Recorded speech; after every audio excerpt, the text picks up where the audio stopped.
नमस्कार साथियों, अनअकैडमी में आप लोगों का स्वागत मैं करता हूं।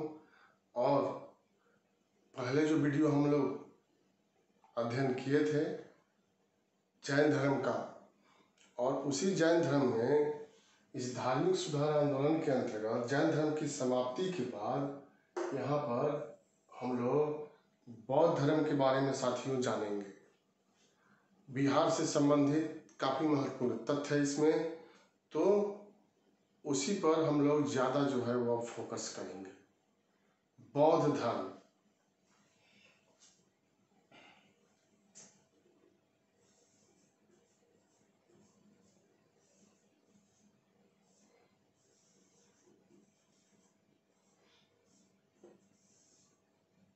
संस्थापक भगवान बुद्ध का या बौद्ध का, यह जो आप देख रहे हैं बौद्ध का या बुद्ध का शाब्दिक अर्थ जो है वह ज्ञान होता है। और भगवान बुद्ध ने इस बौद्ध धर्म की स्थापना 600 ईसा पूर्व में किया था। इतना लोकप्रिय हुआ यह काल 600 ईसा पूर्व कि इस काल को ही एनसीईआरटी में आप पढ़िएगा तो मिलेगा, इस काल को ही भगवान बुद्ध का काल कह करके संबोधित कर दिया गया। द्वितीय नगरीकरण का काल कह करके संबोधित कर दिया गया। साथियों, जैसे हम लोगों ने जैन धर्म में पढ़ा वैसे ही हम लोगों को बौद्ध धर्म में पढ़ना है। जैसे यहाँ क्या क्या पॉइंट हम लोग शामिल कर सकते हैं, तो भगवान बुद्ध इस बौद्ध धर्म के प्रवर्तक थे, तो यहाँ पर हम लोग लिख सकते हैं प्रारंभिक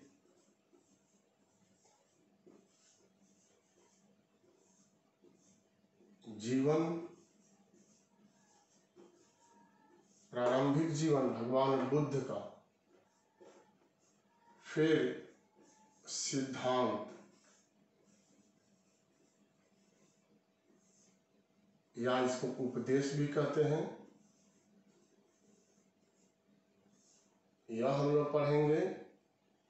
फिर विकास, कि इस धर्म का किस तरह से विकास हुआ। इसके बाद विविध,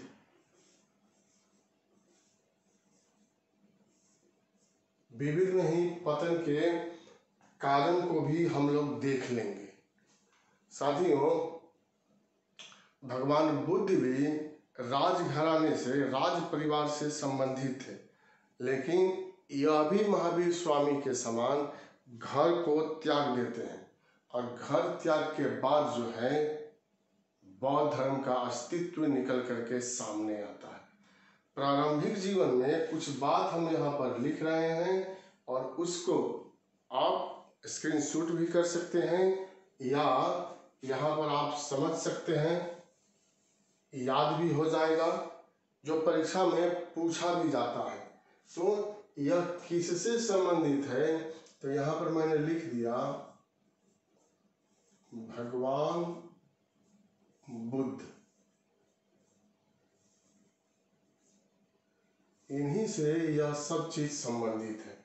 तो भगवान बुद्ध का प्रारंभिक जीवन में अगर कुछ प्रश्न जो हम लोगों का बनता है, तो यहाँ पर मैं इसको लिख रहा हूं, आप देखिएगा। जन्म स्थान लुम्बिनी,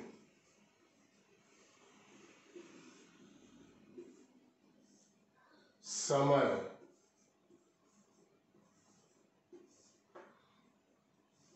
जन्म का समय 563 BC। बचपन का नाम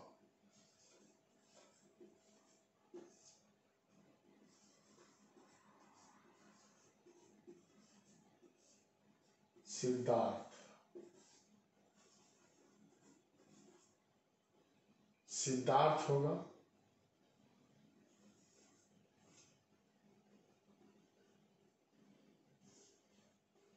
पिता का नाम,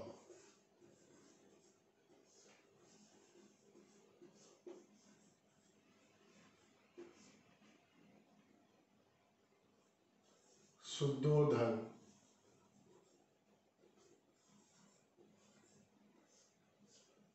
माँ का नाम,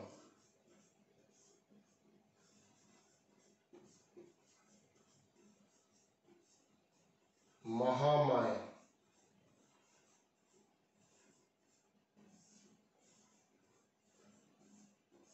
सौतेली माँ का नाम,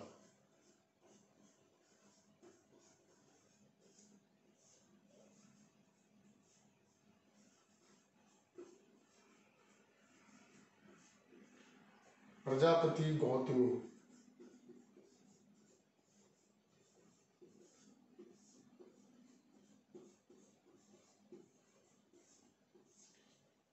सौतेले भाई का नाम,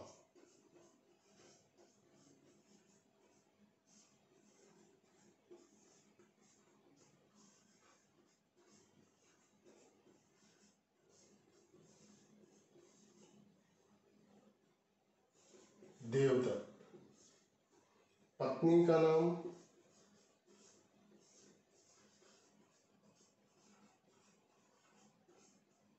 यशोधरा,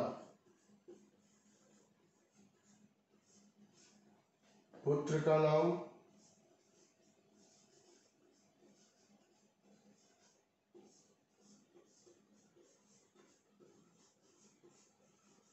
राहुल, गोत्र गौतम, कुल शाक्य, शाक्य कुल के थे। यहां लिख रहे हैं वर्ण, क्षत्रिय,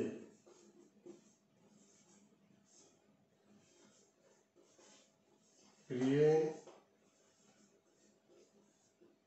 घोड़े का नाम, कंथक, सारथी का नाम, प्रिय सारथी जो था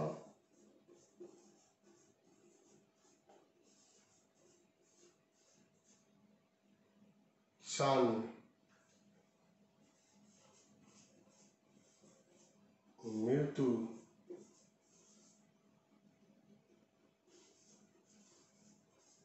483 BC।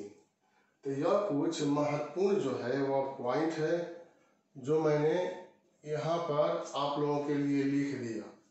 अब यहाँ पर सबसे पहले हम लोग याद किसको रखेंगे, तो जन्म स्थान मैंने ऊपर लिखा है, भगवान बुद्ध का यह जन्म स्थान, सबसे पहले इसको याद रखिएगा। दूसरा, यह जन्म का काल भी पूछा जाता है 563। इसके बाद इसमें हम लोग जो नीचे आते हैं तो कुल,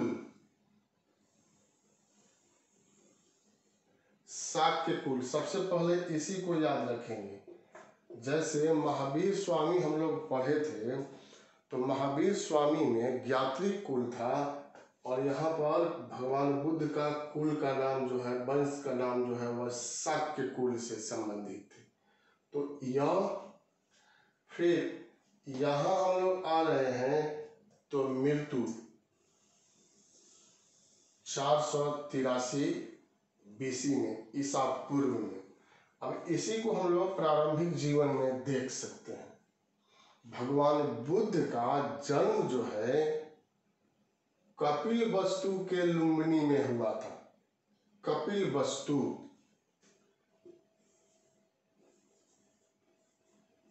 कपिल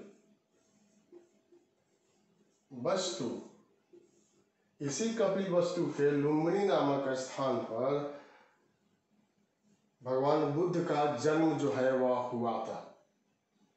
अब देखिए, अब यहाँ से प्रश्न को अगर कठिन करेगा तो कैसे पूछेगा यह आपको देखना है कि लुम्बिनी की पहचान वर्तमान में किस क्षेत्र से किया जाता है? यह प्राचीन काल का लुम्बिनी था, उसको वर्तमान में क्या कहते हैं?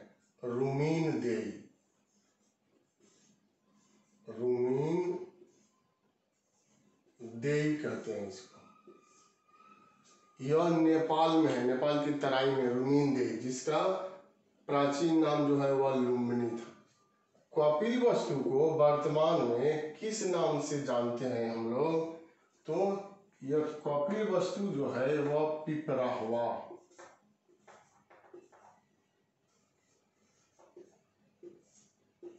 पिपराहवा के नाम से जानते हैं कपिल वस्तु को वर्तमान में। यह उत्तर प्रदेश में है, पिपराहवा या कपिल वस्तु। तो यह तो हो गया कि किसको क्या कहा गया है। अब परीक्षा अगर पूछ दे कि महावीर भगवान बुद्ध का बचपन का नाम क्या था, तो यह सिद्धार्थ था। पिता का नाम सुद्धोधन है, माँ का नाम महामाया देवी, सौतेली माँ का नाम प्रजापति गौतमी, सौतेले भाई का नाम मैंने यहाँ लिखा है। और इसलिए लिखा है कि भगवान बुद्ध का सबसे पहले विरोध जो है इसी के द्वारा किया गया था। देवदत्त के द्वारा भगवान बुद्ध का सबसे पहले विरोध किया गया था साथियों। वहां पर महावीर स्वामी में हम लोग पढ़े तो जमाली ने विद्रोह कर दिया था। अब यह हो गया एक तथ्य के रूप में। अब हम लोग चर्चा करते हैं कि जब भगवान बुद्ध का जन्म होता है तो पुरोहित को बुलाया गया था, और उन पुरोहितों में से एक पुरोहित ने भविष्यवाणी किया था कि यह या तो चक्रवर्ती सम्राट होगा या संन्यास ग्रहण कर लेगा। जैसे ही यह बात उसने कहा तो सिद्धार्थ या भगवान बुद्ध के जो पिता थे वह घबरा गए, परेशान हो गए कि मेरा पुत्र है और कहीं यह संन्यास धारण नहीं कर ले। इसीलिए सारी सुख सुविधा जो है वह राजमहल में ला करके रख दिया गया कि बाहर इसको निकलने नहीं दिया जाएगा। बाहरी दुनिया का आबो हवा इसको नहीं लगना चाहिए, नहीं तो यह भी संन्यास रूप ग्रहण कर लेगा। शादी भी कर दिया गया कम ही उम्र में, और सभी सुख सुविधाओं को ला करके घर में रख दिया गया। लेकिन सिद्धार्थ को तो भगवान बुद्ध बनता था, इसीलिए वह भोग विलास की वस्तुएं भी सिद्धार्थ को नहीं रोक पाती है। अब सिद्धार्थ जब बड़े होते हैं तो इनका यह जो हमने लिखा है सारथी का नाम चांद था, लेकिन सारथी कम दोस्त जो है यह ज्यादा था साथियों, बिल्कुल मित्रवत संबंध था। तो अनुरोध करते हैं, या राजकुमार थे तो आदेश भी दे सकते हैं कि मुझे बागीचा जो है वह घुमाओ, अपना फुलवारी या उपवन जो है वह घुमाओ, पार्क भी आप उसको कह सकते हैं। सारथी तैयार हो जाते हैं और भगवान बुद्ध को घुमाने के लिए चल पड़ते हैं। तो भगवान बुद्ध जो है वह 4 दृश्य को देखते हैं, और उसी के बाद उनका हृदय जो है वह परिवर्तित हो जाता है।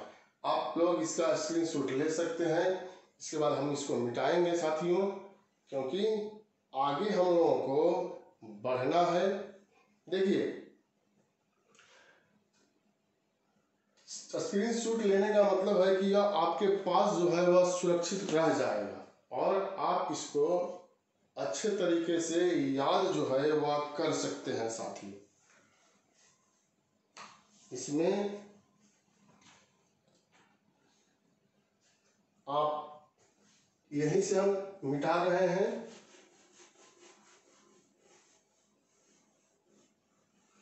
और यहां हम लिख सकते हैं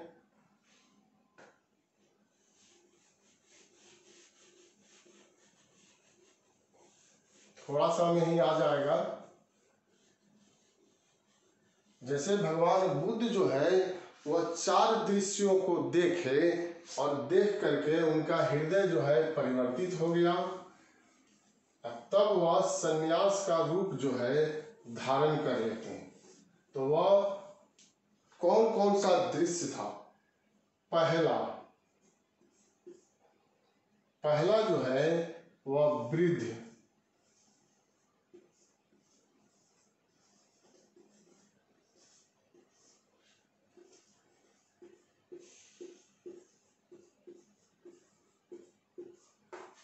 व्यक्ति को वह देखते हैं। लाचार था, असहाय था, उम्र अधिक हो गया था, तो उनके मन जो है वह द्रवित होने लगा, विचलित होने लगा।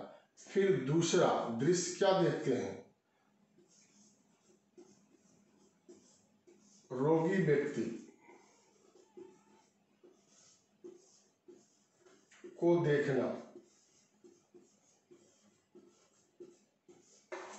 दूसरा दृश्य इन्होंने ये देखा, वृद्ध जब होते हैं तो रोग जो है वह पकड़ लेता है।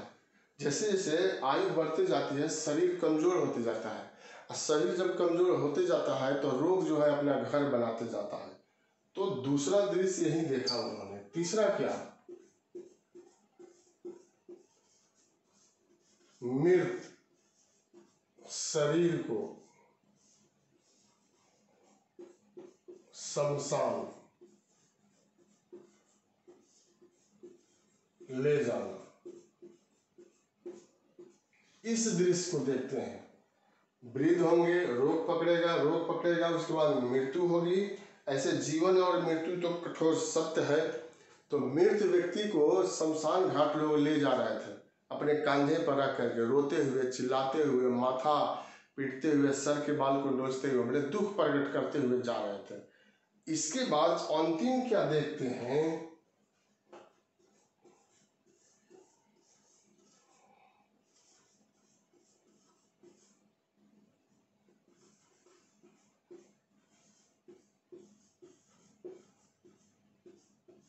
सन्यासी को देखते हैं, और इसी सन्यासी ने इनको प्रभावित कर दिया, और इसी सन्यासी के प्रभाव से आकर के अब यह खुद सन्यासी बनने का संकल्प ले लेते हैं।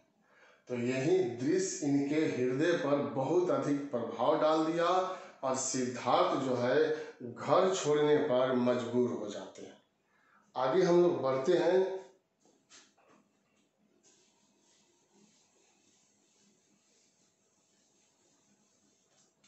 देखिए, महावीर स्वामी में हम लोगों ने चर्चा किया कि वो अपने बड़े भाई नंदीवर्धन से आज्ञा लेते हैं और तब घर छोड़ते हैं। लेकिन भगवान बुद्ध जो है बिना किसी को बताए घर जो है छोड़ देते हैं। जानकारी में केवल उनका प्रिय सारथी चांद जो था वही था। भगवान बुद्ध ने चांद से अनुरोध किया कि तुम मुझे अपने राज्य कपिलवस्तु की सीमा के बाहर तक छोड़ दो। कहानियों की तरह लिखा हुआ है कि चांद ने समझाने का प्रयास किया सिद्धार्थ को कि आप ऐसे बिना बताए घर से नहीं जाइए, सभी लोग परेशान हो सकते हैं, जैसे आजकल के लोग हो जाते हैं। लेकिन वह उनकी बात को नहीं मानते हैं। अंत में सारथी जो है वह तैयार हो जाता है और वह कपिलवस्तु के सीमा रेखा से बाहर इनको छोड़ देता है। तो यहाँ पर एक पॉइंट और बनेगा। भगवान बुद्ध के पूछा जाएगा परीक्षा में कि भगवान बुद्ध के गृह त्याग को क्या कहते हैं। शब्दावली है महाभिनिष्क्रमण।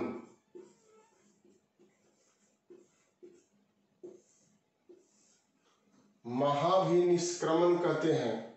तो याद रखिएगा यह शब्दावली, यह बीपीएससी में पूछा भी गया है कि भगवान बुद्ध के गृह त्याग को क्या कहते हैं। महाभिनिष्क्रमण कहते हैं।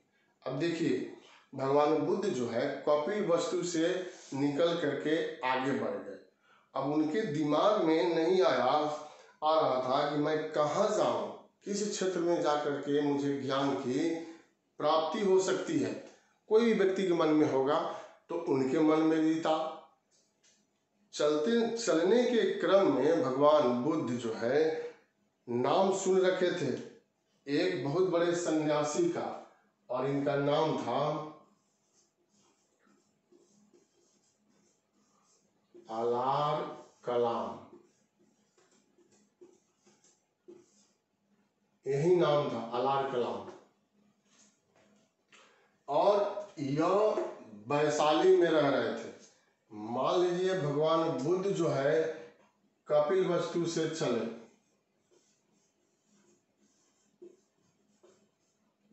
और यहां पहुंच गए वैशाली।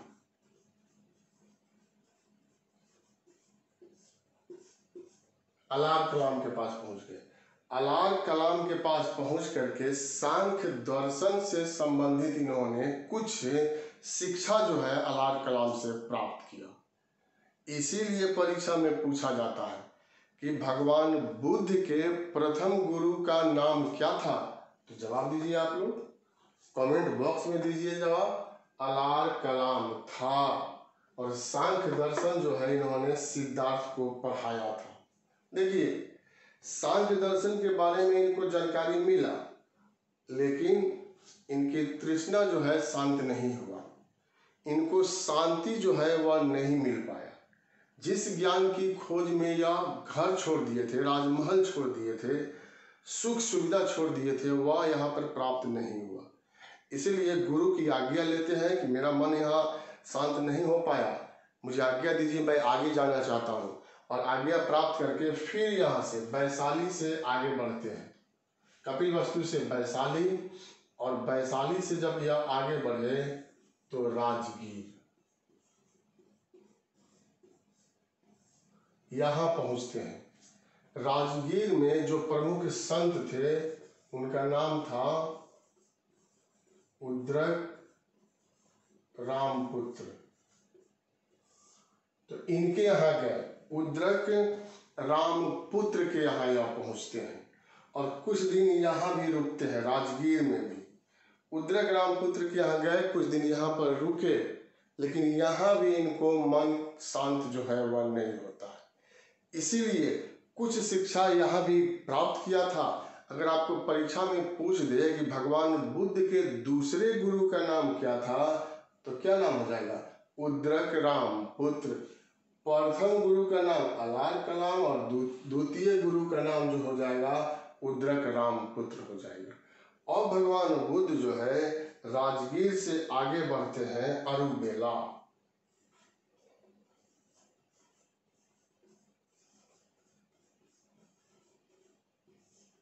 गया, अरुबेला में यह पहुंच जाते हैं और अरुबेला में ही पहुंच करके कठिन तपस्या जो है वह शुरू कर देते हैं। इसी अरुबेला नामक स्थान पर,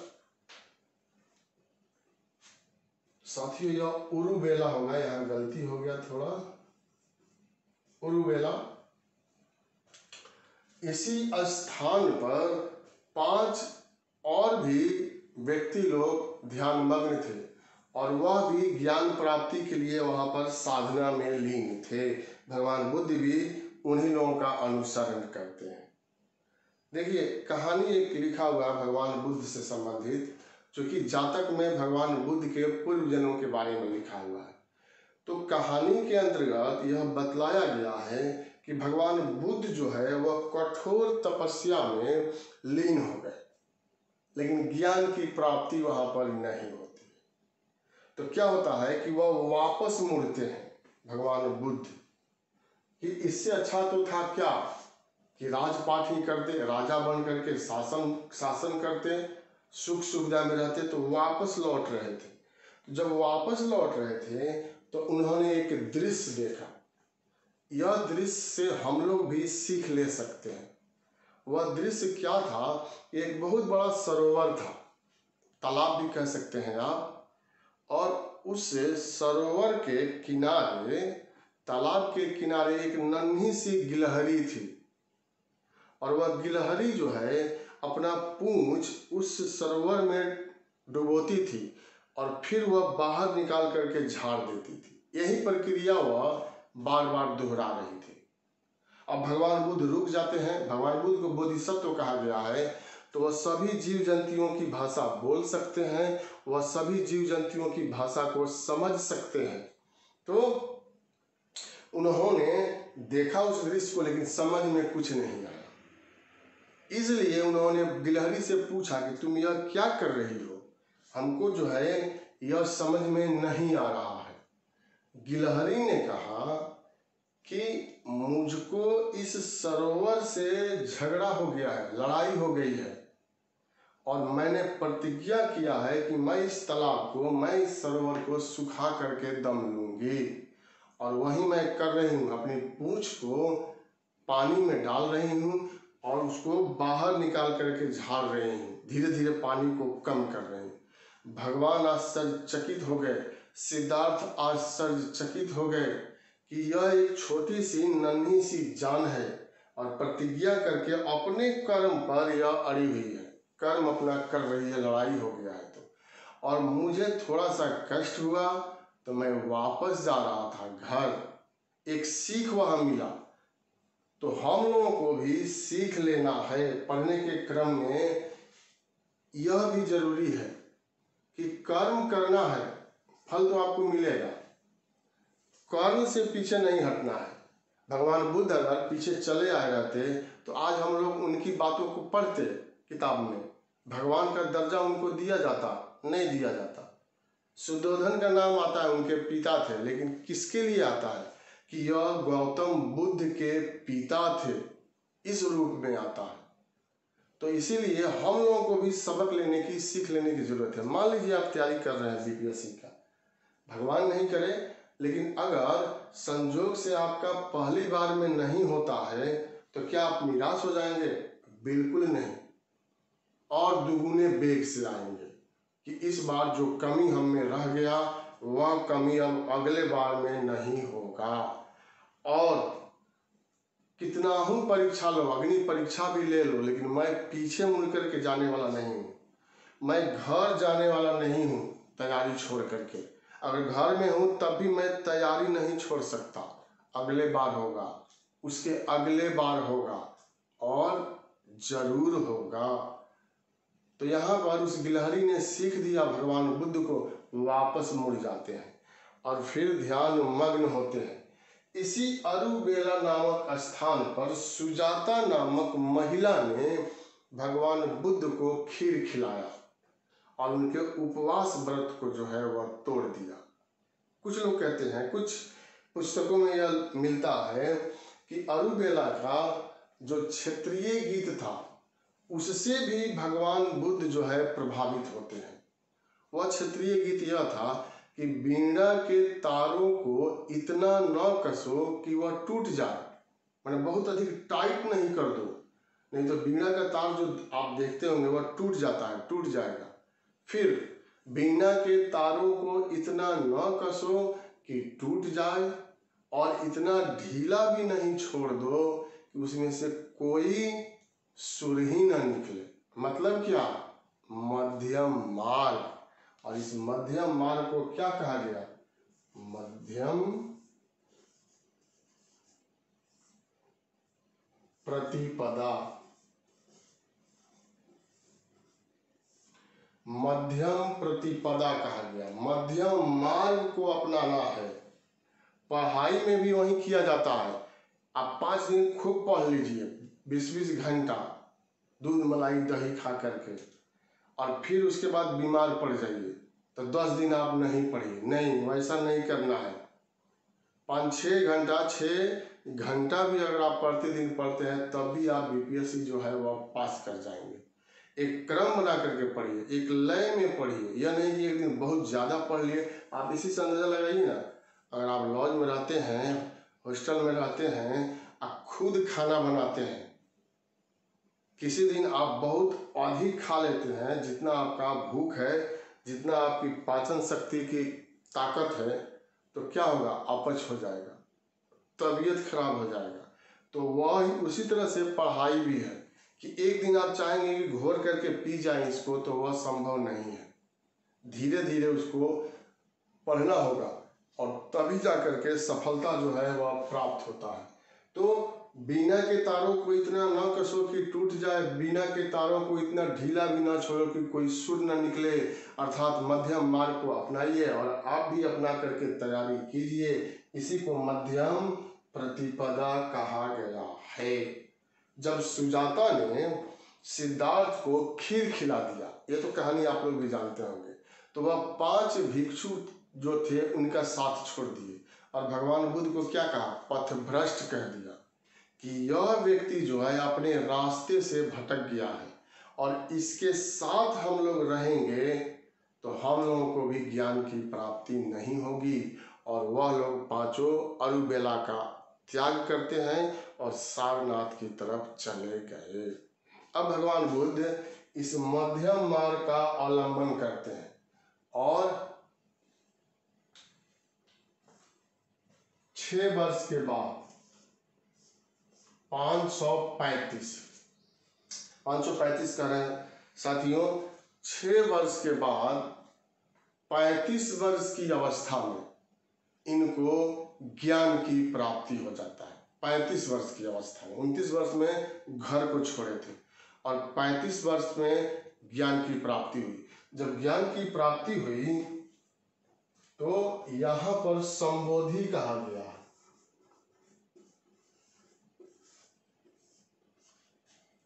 बौद्ध धर्म में ज्ञान प्राप्ति को क्या कहा गया है, तो संबोधि कहा गया है।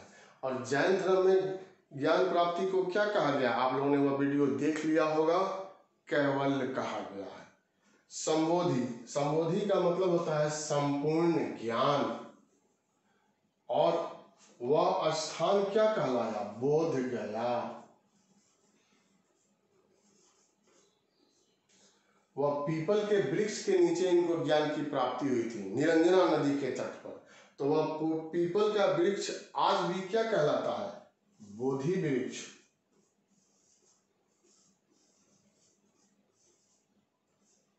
बोधि वृक्ष के नाम से आज भी विख्यात है। और साथियों, इसी समय सिद्धार्थ जो है ज्ञान प्राप्ति करते हैं तो बुद्ध कहलाते हैं। चूंकि इनको भगवान विष्णु का अवतार माना जाता है, इसलिए इनको भगवान बुद्ध भी कहा जाता है। अब यहाँ पर जो हम लोग देख रहे हैं, निरंजना नदी के तट पर भगवान बुद्ध को ज्ञान की प्राप्ति हुआ था। तो निरंजना नदी की पहचान वर्तमान में फल्गु नदी के रूप में किया जाता है। आप सभी लोग जानते हैं कि फल्गु नदी किसके लिए प्रसिद्ध है।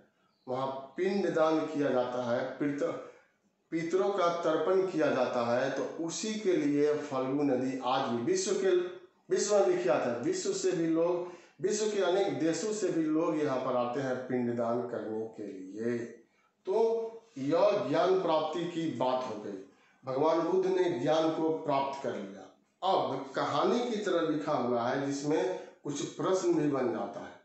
जब भगवान बुद्ध को ज्ञान की प्राप्ति हो जाती है तो भगवान बुद्ध कहते हैं कि मैंने तो अमृत पी लिया, अब दूसरों को पिलाने की बारी है।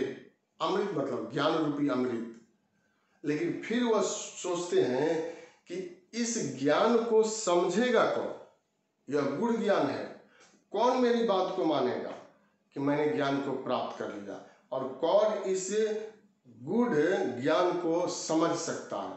तो इन्होंने सोचा कि क्यों नहीं मैं अपने प्रथम गुरु को ही अपने ज्ञान के बारे में बतलाऊं। प्रथम गुरु कौन थे भगवान बुद्ध के, बताइए आप लोग। भले आप ऑनलाइन नहीं है लेकिन आप बता सकते हैं। तो अलार कलाम, इन्होंने सोचा कि मैं अलार कलाम को ही ज्ञान देता हूँ। जब वह दिव्य दृष्टि से देखते हैं तो पता चला कि इनके गुरु की मृत्यु हो चुकी है, वह अभी संसार में नहीं थे। तब इन्होंने सोचा कि मैं अपने दूसरे गुरु को ही यह ज्ञान देता हूँ। लेकिन दिव्य दृष्टि से फिर देखते हैं तो उनकी भी मृत्यु हो गई थी। अब कौन इस ज्ञान को समझेगा, यह तो असमंजस वाली स्थिति उत्पन्न हो गई।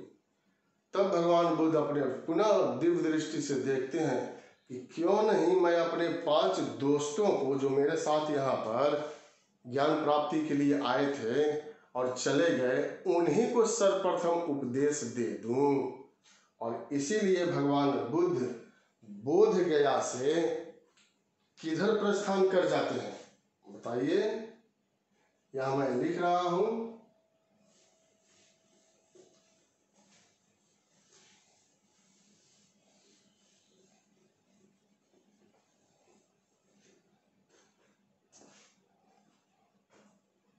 भगवान बुद्ध जो है यहां चले गए। सारनाथ, क्योंकि वह पांचों बौद्ध भिक्षु तो अभी नहीं कहेंगे, वह पांचों भिक्षु अभी सारनाथ में जाकर के और अध्यात्म में लीन थे, लेकिन अभी तक ज्ञान की प्राप्ति नहीं हुआ था। अब साथियों, सारनाथ से क्वेश्चन पूछा जाता है। सारनाथ में स्तूप है जो विश्वविख्यात स्तूप है, बौद्ध धर्म से संबंधित है। सारनाथ को अन्य नामों से भी संबोधित किया जाता है। जैसे आप देखिए, मृगदाव,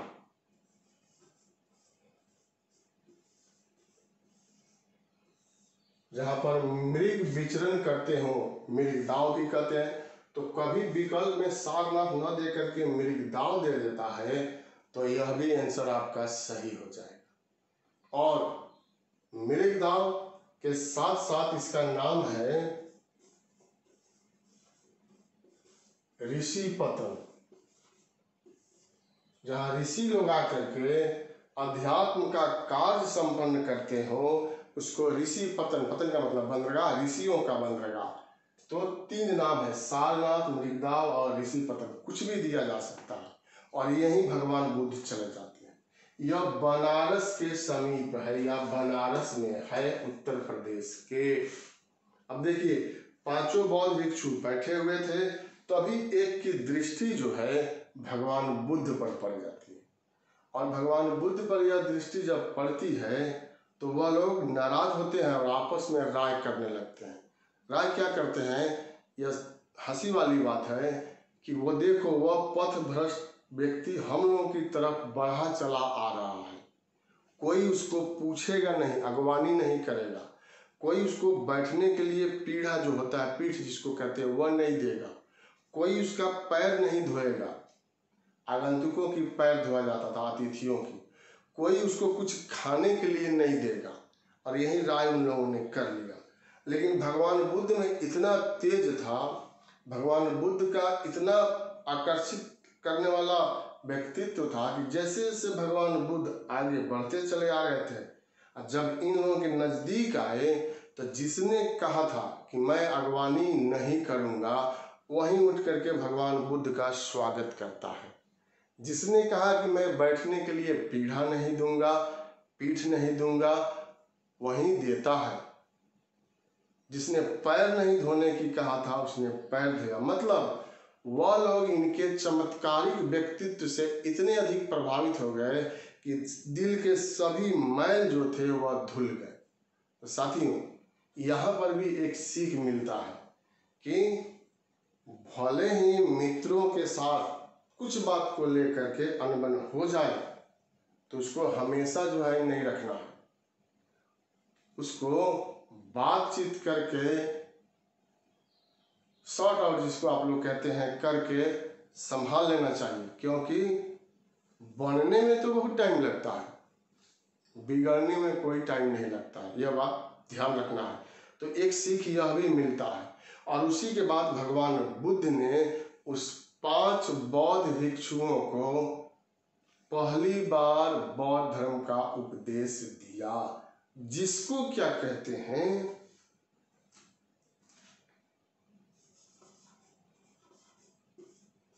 धर्म चक्र प्रवर्तन।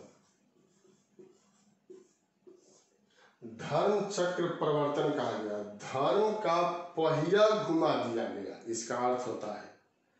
और उन 5 भिक्षुओं को भगवान बुद्ध जो है उपदेश देते हैं, जिसमें नाम था कौंडिन्य,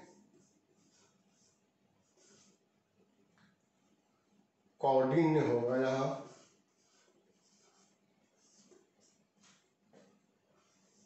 अश्वजीत,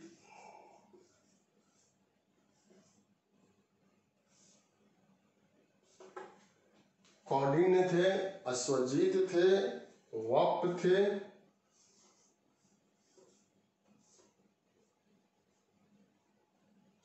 दो इसमें थे, आगे हम लोग चर्चा करेंगे तो उसमें बताया जाएगा। साथियों, भद्दिये याद यहाँ आ गया, कौंडिन्य, अश्वजित, वप, भद्दिये और महानाद।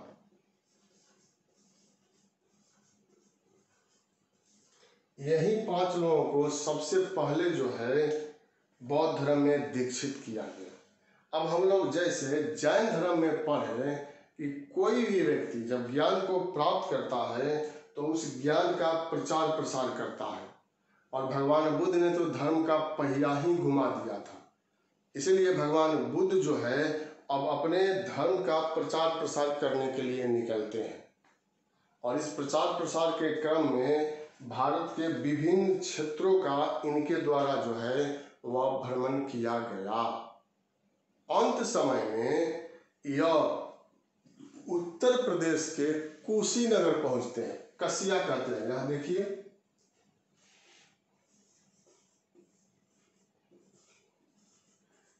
कसिया या कसिया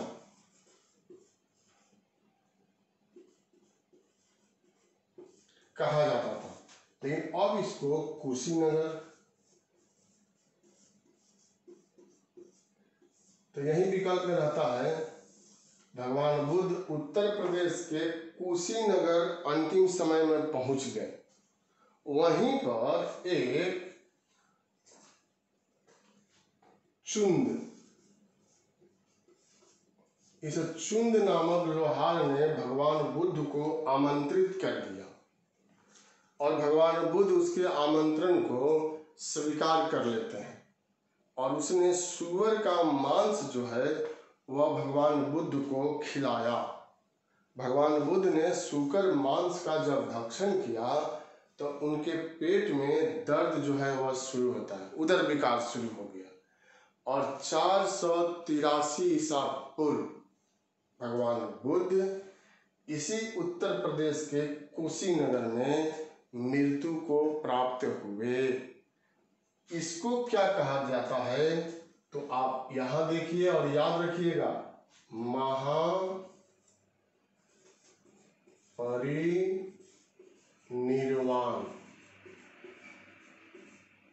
भगवान बुद्ध के मृत्यु को महापरिनिर्वाण कहा गया। यह याद रखना है। 3 इसमें शब्दावली सबसे पहले याद रखा जाता है। भगवान बुद्ध ने जब गृह त्याग किया था तो उसको कहते हैं महाभिनिष्क्रमण। भगवान बुद्ध ने जब 5 लोगों को बौद्ध धर्म में दीक्षा दिया था तो इसको कहते हैं धर्म चक्र प्रवर्तन। भगवान बुद्ध की जब मृत्यु होती है तो इसको कहते हैं महापरिनिर्वाण। महापरिनिर्वाण हो गए भगवान बुद्ध, लेकिन जाते जाते उनका अंतिम शब्द निकल करके सामने आता है।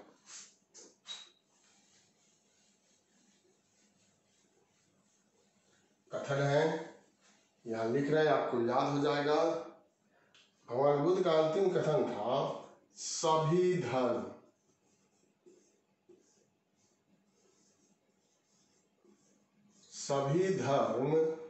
अप्रमाद है। अप्रमाद मतलब व्यर्थ।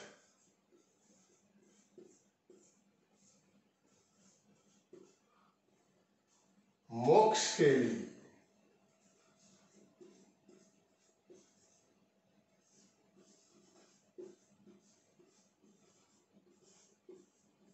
प्रयत्न करो।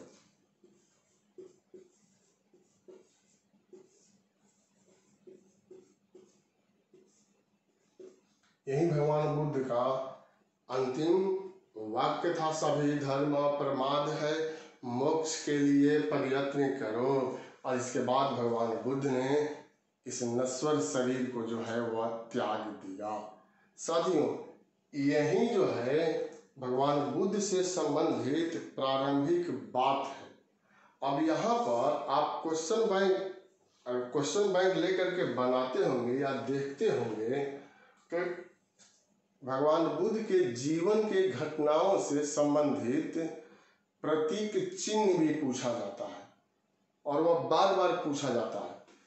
उसकी भी जानकारी हम लोग यहाँ पर लेंगे कि जैसे मान लीजिए गृह त्याग का प्रतीक चिन्ह जो है वह अश्व था, तो उसी तरह से यहाँ पर हम लोग जायजा जो है उसकी लेंगे। आप देखिए यहाँ पर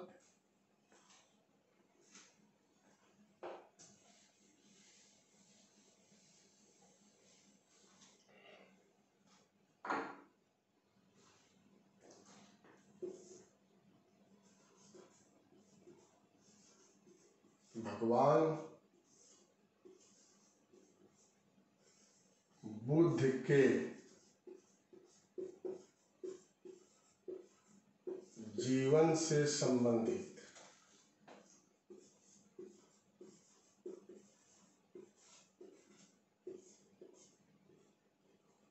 प्रतीक चिन्ह।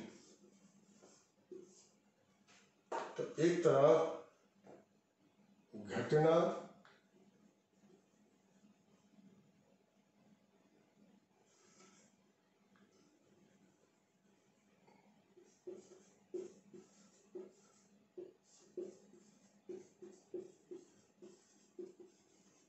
ऐसे लिखेंगे तो सही होगा, समझ में आएगा।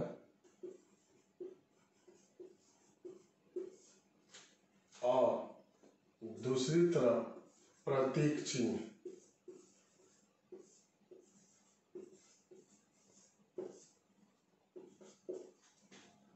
यह पूछा जाता है। आप देखिएगा, जैसे बालक का गर्भ में आना, बालक मतलब भगवान बुद्ध, बालक का गर्भ में आना,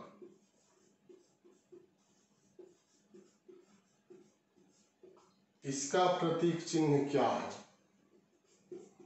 हाथी। पूछ दे कि बालक के गर्भ में आने का प्रतीक चिन्ह, भगवान बुद्ध के गर्भ में आने का प्रतीक चिन्ह क्या? तो आंसर आप दीजिएगा हाथी। भगवान बुद्ध के जन्म का प्रतीक चिन्ह कमल का फूल, सार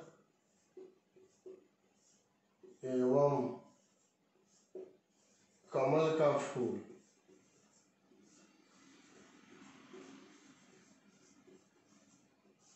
सार को वृषभ भी कहते हैं, वृषभ या बुल भी कहते हैं। तो यही ज्यादा पूछा जाता है। जन्म का प्रतीक चिन्ह अगर सभी में से याद रखना होगा तो सबसे पहले आप इसको याद रखिएगा। कभी कभी सुमेल करने के लिए भी दे देता है, तो सुमेल करने के लिए जब देगा तो सब याद रहेगा, सब दिमाग में रहेगा, तभी जो है आप सुमेल यहाँ पर कर सकते हैं। अब इसमें हम आगे बढ़ते हैं। गृह त्याग,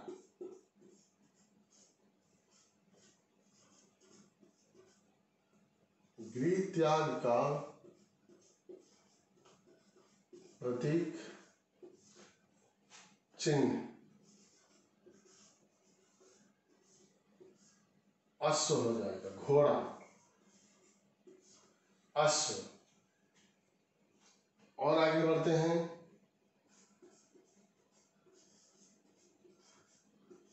ज्ञान का प्रतीक बोधि वृक्ष,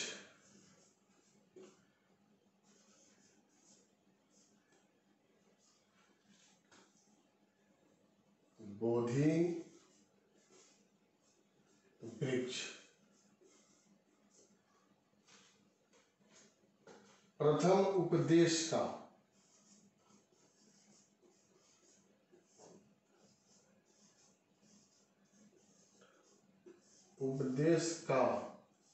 प्रतीक चक्र, धर्म चक्र प्रवर्तन कहते भी हैं, तो चक्र यहां लिखे हैं हम। इसके बाद त्रिरत्न का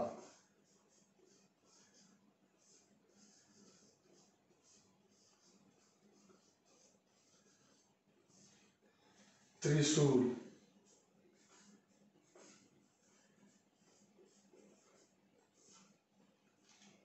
निर्वाण का,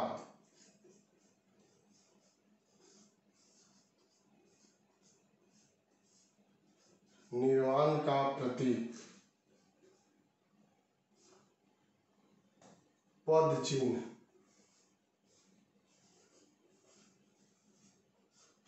अंतिम है मृत्यु,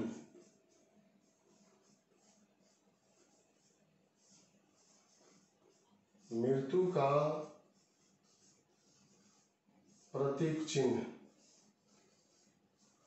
स्तूप। यहाँ स्तूप मैंने लिखा है, अगर आपको नीचे नहीं दिखलाई दे रहा होगा तो यह स्तूप मैंने लिखा है, बता दे रहे हैं। तो इसमें निर्वाण यहाँ पर हमने लिखा है, पद चिन्ह। पद चिन्ह का मतलब हुआ कि भगवान बुद्ध के बताए गए पद चिन्हों पर, उनके बताए गए कदमों पर चल करके निर्वाण की प्राप्ति हो सकती है। स्तूप के बारे में हम लोग चर्चा किए थे। तो मृत्यु का प्रतीक चिन्ह स्तूप, हम लोग जानते हैं कि भगवान बुद्ध के पार्थिव शरीर पर ही स्तूप निर्मित किया गया था। मौर्य काल में तो यहाँ तक लिखा हुआ है, दिव्यावदान ग्रंथ में, दिव्यावदान के अनुसार अशोक ने 84,000 स्तूप का निर्माण कराया, 84,000, और पुष्यमित्र शुंग ने उसको नष्ट कर दिया। तो इसमें पहले यह षांड या वृषभ जो है हम लोगों को याद रखना है, और इसका आप स्क्रीनशॉट भी ले सकते हैं, या ऐसे ही आपको अगर याद हो जाता है तो ऐसे ही आपको याद कर लेना है। यह हम लोगों का भगवान बुद्ध के प्रारंभिक जीवन से संबंधित तथ्य है। अब यहाँ पर आता है सिद्धांत या उपदेश दूसरा, तो इसको देखेंगे हम लोग।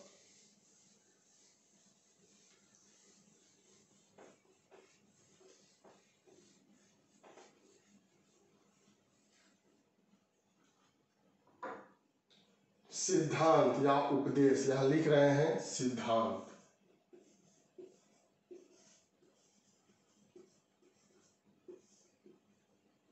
इसको उपदेश भी कहते हैं। भगवान बुद्ध ने अपने धर्म के प्रचार प्रसार के क्रम में कुछ उपदेश दिया, कुछ सिद्धांत की स्थापना की, जिससे बौद्ध धर्म आगे बढ़े और विकसित हो।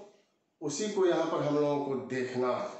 तो इसमें शामिल जो किया जाता है 4 आर्य सत्य, 4 आर्य सत्य,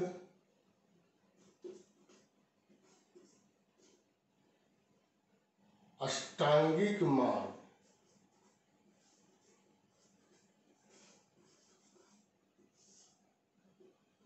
अष्टांगिक मार्ग,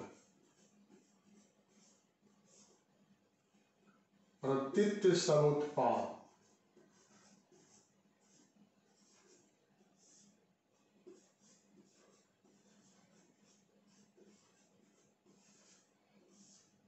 त्रिरत्न,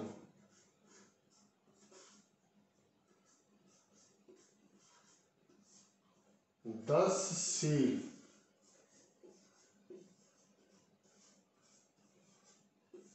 इतना चीज जो है इसमें शामिल किया जाता है साथियों। देखिए यह है 4 आर्य सत्य, तो स्पष्ट हो रहा है कि 4 प्रकार का इसमें वर्णन जो है वह किया गया होगा। यहाँ पर मैंने लिखा अष्टांगिक मार्ग, 8 प्रकार का यह मार्ग है, इसीलिए इसको अष्टांगिक मार्ग कह करके संबोधित किया गया है। इसी मार्ग को अपना करके मोक्ष की प्राप्ति हो सकती है। उसके बाद मैंने लिखा है प्रतीत समुत्पाद, यह बौद्ध धर्म का दर्शन है। आपसे अगर पूछें कि जैन धर्म के दर्शन को क्या कहते हैं, पिछला वीडियो आपने देखा होगा, तो इसमें एक क्वेश्चन है, पहला क्वेश्चन मिलता जुलता, कि जैन धर्म के दर्शन को क्या कहते हैं? बोलिए, यहां मैं लिख रहा हूं।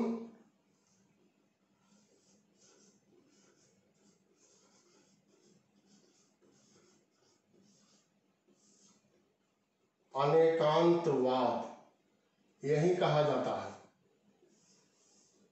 जो मैंने पिछले क्लास में भी आपको पढ़ा दिया है। इस अनेकांतवाद को सप्तभंगी और स्यादवाद भी कहते हैं। अब त्रिरत्न यहाँ भी है, और त्रिरत्न जो था वह किसमें था? जैन धर्म में भी था। तो दो मैं बतला रहा हूं जैन धर्म में जो था, सम्यक ज्ञान, सम्यक आचरण, और तीसरा क्या था जो आप लोग पढ़े हैं? दूसरा क्वेश्चन यह हो जाएगा जो मैं 4 ही क्वेश्चन पूछूंगा, 5 नहीं। दूसरा क्वेश्चन का आंसर जैन धर्म के त्रिरत्न में पहला है सम्यक ज्ञान, दूसरा है सम्यक आचरण, और तीसरा है सम्यक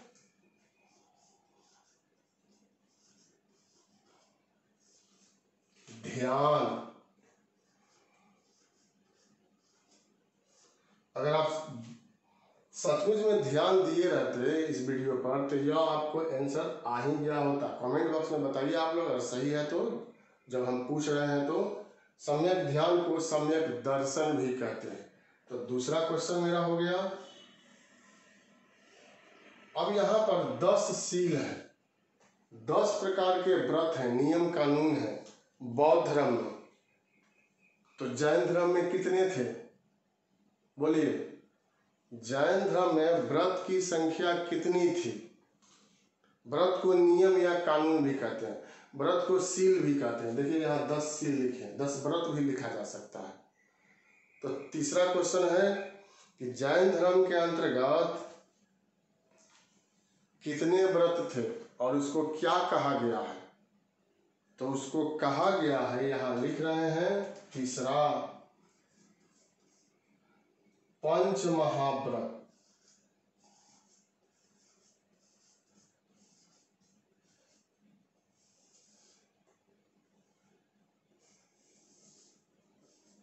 पंच महाव्रत उसको कहा गया है।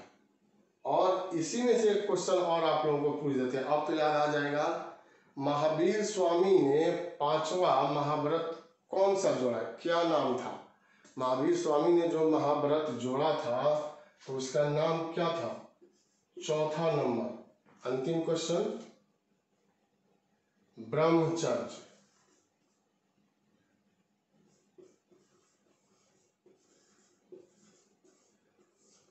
ब्रह्मचर्य। तो यह जैन धर्म से संबंधित जो मैंने आप लोगों को पढ़ाया था उसी में से 4 क्वेश्चन मैंने पूछ दिया। इसी तरह से 4-5 क्वेश्चन मैं प्रत्येक वीडियो में पूछूंगा जो पिछला वीडियो का होगा। जैसे मान लीजिए बौद्ध धर्म हम लोग यहाँ पढ़ रहे हैं, यह बौद्ध धर्म एक वीडियो में 1 घंटा में समाप्त होने वाला नहीं है। अब इसमें 1 घंटा और लगेगा जो आगे हम लोग पढ़ेंगे। तो उसमें मैं इस वीडियो से, इस क्लास से आपको प्रश्न पूछूंगा। तो ध्यान से पढ़िए, और केवल पढ़ना नहीं है, इसको समझना है। जब समझ जाएंगे तो याद हो ही जाएगा, वो तो दिमाग में रहेगी। समझा हुआ चीज जो है बहुत दिनों तक रहता है, रटा हुआ चीज जो है वह बहुत दिनों तक दिमाग में नहीं रहता। ऐसे भी मनोविज्ञान भी कहता है कि मनुष्य जो है वह धीरे धीरे भूलने लगता है किसी बात को। शुरू में तेजी से भूलता है, लेकिन जैसे जैसे समय बीतता है भूलने की प्रक्रिया जो है वह धीरे होने लगती है, लेकिन भूल तो जाता है। तो अगला वीडियो में मैं अब इस वीडियो से संबंधित क्वेश्चन 4-5 आप लोगों से पूछूंगा। यही जो है बौद्ध धर्म से संबंधित आज का क्लास है, क्योंकि 1 घंटे का ही क्लास है, तो इसमें 1 घंटा में यह समाप्त नहीं हुआ। अगले क्लास में फिर हम मिलते हैं। बहुत बहुत धन्यवाद आप लोगों का। घर में रहिए, हॉस्टल में अगर हैं, घर नहीं जा सके हैं तो वहीं रहिए, ऑनलाइन के माध्यम से आप पढ़ाई कीजिए, उसमें बाधा जो है वह उत्पन्न नहीं हो। इन्हीं शुभकामनाओं के साथ एक बार पुनः आप लोगों को बहुत बहुत धन्यवाद। लाइक कीजिए, शेयर कीजिए, इतना अच्छा वीडियो है।